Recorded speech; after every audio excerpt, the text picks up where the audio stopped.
সংসদে সংখ্যাগরিষ্ঠের অহমিকায় বিএনপি ফ্যাসিবাদী আচরণ করছে বলে মন্তব্য করেছেন জামায়াতে ইসলামের আমির ডক্টর শফিকুর রহমান। প্রেসক্লাবে জাগপার প্রতিষ্ঠা বার্ষিকীর আলোচনা সভায় তিনি মন্তব্য করেন। জামায়াতের আমির বলেন, এই প্রজন্ম ফ্যাসিবাদের বিরুদ্ধে সজাগ রয়েছে, তাদেরকে সঙ্গে নিয়ে যে কোনো অন্যায়ের বিরুদ্ধে লড়াই করা হবে। শুধু ব্যক্তি পরিবর্তনের জন্য অভ্যুত্থান সংগঠিত হয়নি, অভ্যুত্থান পুরো ফ্যাসিবাদী কাঠামোর বিরুদ্ধে ছিল বলে স্মরণ করিয়ে দেন তিনি। নির্বাচনে জনগণের রায়কে হাইজ্যাক করা হয়েছে, কেউ চাক কিংবা না চাক গণভোটের রায়কে জামায়াত আদায় করেই ছাড়বে বলেও হুঁশিয়ারি করে দেন ডক্টর শফিকুর রহমান।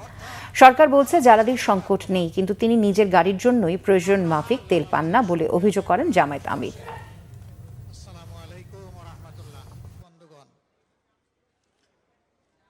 জাতির সাথে যেটা করা হচ্ছে এটা অন্যায়। টোটাল মেজরিটির অহমিকায় ভুগে জাতিকে আবার ফেসিবাদের দিকে নিয়ে যাওয়ার চেষ্টা করা হচ্ছে। আমরা কোনো অন্যায়ের কাছে মাথা উন্নত করব না এবং অন্যায়ের ব্যাপারে ছাড়ও দেব না। আমাদের পলিসি স্পষ্ট, ন্যায় কাজে সহযোগিতা সমর্থন, অন্যায়ের বিরুদ্ধে প্রতিবাদ এবং প্রতিরোধ। সেই দেয়াল আমরা তুলে রাখবো ইনশাআল্লাহ। আল্লাহ বাংলাদেশকে নব্য ফেসিবাদের হাত থেকে মুক্ত করার ব্যবস্থা করে দিন। এই লড়াইয়ে সবাইকে আপামর জনতাকে আমি শরীক হওয়ার জন্য আহ্বান জানাচ্ছি।